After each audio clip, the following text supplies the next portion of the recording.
Beijing is broken up by ring roads, so it's very easy to find your position according to these. Just think of it as one giant grid with the Forbidden City at its centre. There are sculpting and time cafes dotted throughout Beijing. This one, however, is special. That's mainly due to its proximity to the universities, as well as being on the outside of Huaqingjiayuan, a residential complex shared by foreigners and Chinese. This results in a place where people come overwhelmingly to study, but also to have a chat with friends or meet a language exchange partner. It's a cultural melting pot, where it can really be said that East meets West. There's free wireless, so many people come here simply to check their emails.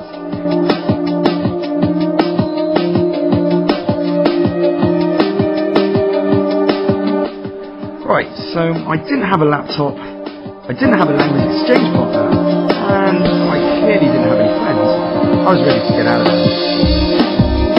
However, just so I would have a point of reference, I decided to check out the adjoining cafe called The Bridge. Though very similar to the Sit Cafe, there's definitely a more foreign air to this place. Maybe less about practicing your Mandarin, and more about enjoying a good cup of coffee or some decent food. It also has a lovely roof garden, which is a perfect place to come with friends on a lazy Sunday afternoon. I met a group that highlighted the mix of people that come here to relax. One was Spanish, another one was Norwegian, and the third was Chinese American. You'll find that the coffee shop area of Wudao really is a hub of cultural exchange. Friends, teachers, students and travellers come for some good 24-hour Western food and drinks.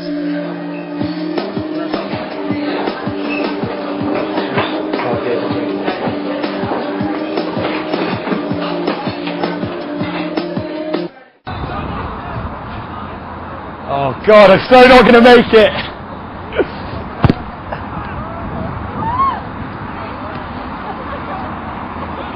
Well, here we are. I'm actually invading the pitch right now. We've got a normal, everyday pitch on your right with football going on. That's not a surprise. So have a look behind, a couple of teams competing behind me. But the big surprise is that we've got rugby here. You're not dreaming. We've got rugby in Beijing. Two teams are playing right behind me. I'm going to come across so you can see them behind me. We have two teams. We have a Chinese team playing a foreigners team.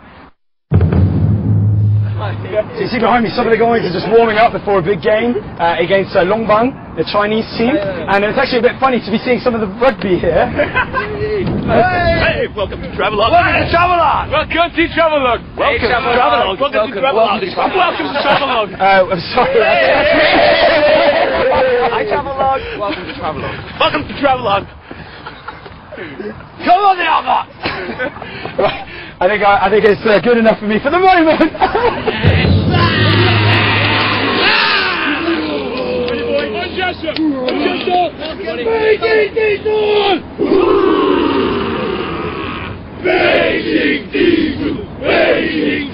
Okay, brother Haka, boy! I was very surprised to find that not only is rugby very much alive in Beijing, but there is actually a league here. It consists of 5 teams of various nationalities. There is the Beijing Aardvarks, which is a student team made up of at least 10 different countries. There's also a Japanese side, a Chinese side, a team made up of Pacific Islanders, who I'm told are as friendly as they are big, and an older expat team. I hear that the Aardvarks Rugby Club has been around for over 10 years and prides itself on the diversity of its players' origins.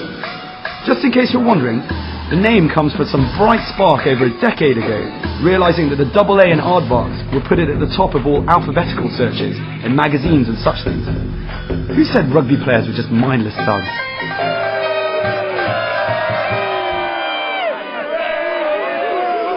Having seen some fast-paced, hard-hitting rugby, as well as all the wonderful camaraderie that comes afterwards, I decided it was high time to go and see the universities where many of these people study. So I'm relaxing in the heart of the BLCU, the Beijing Language and Culture University in the Haidian district. Now, this entire part is in a place called Wudao, which has lots of other universities, but this one is predominantly full of tourists, full of foreigners, and the foreigners can come here for a short-term or long-term courses. We've got 1-week courses, 1 month, or an entire year. You can pick up your own degree here, and you can even come and do a bit of martial arts, a bit of wushu. Well, continuing on from our hidden treasure theme, it really turns out that my decision to explore a few of the universities was a good one. I'm here in Tsinghua, one of China's oldest and most prestigious universities.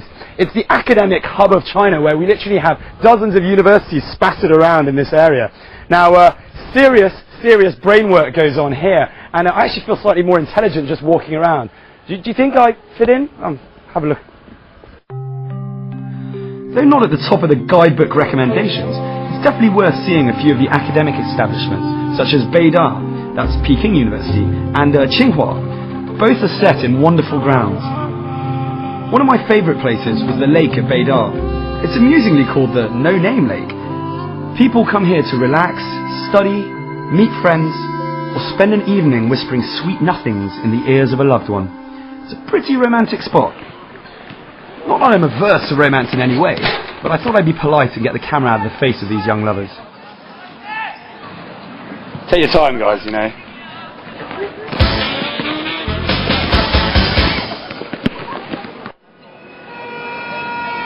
As the main student area, Wudalco is renowned for cheap beer and late night partying.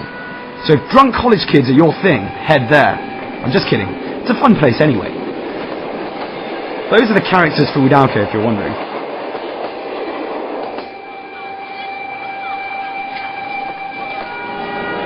Much like the more central parts of Beijing, the Wu remains bustling throughout the night. It is centered around a bookstore, which is flanked by bars and restaurants.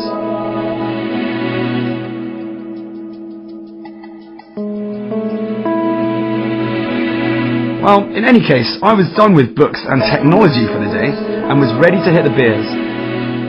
Seeing as I was in the area, I thought it would be a perfect time to catch up with some friends. They happen to live right at the heart of Wudalco, so let's go! There are literally thousands of students from abroad who come to Beijing to study Mandarin. Some do this as part of an exchange program at their respective universities. Pippa, Lara, Gus and Lawrence are 4 such students who are studying at Beida and have come here on an exchange from Oxford University for a year. They very kindly let me snoop around their house for your viewing pleasure, so enjoy. In terms of rent, it costs them 13,000 renminbi a month. That said, they do live in a pretty luxurious apartment that's even equipped with a rooftop garden. Whatever happened to slumming it up as a student? But when you compare rental prices to Europe, 3,000 kwai a month each seems an absolute bargain. Definitely the kind of place I'd want to live in. Wow. Beautiful, beautiful rooftop balcony. Actually, wait, can we get a bit of light, see me? Actually, but don't focus on me. Go and check out some of the sights out there.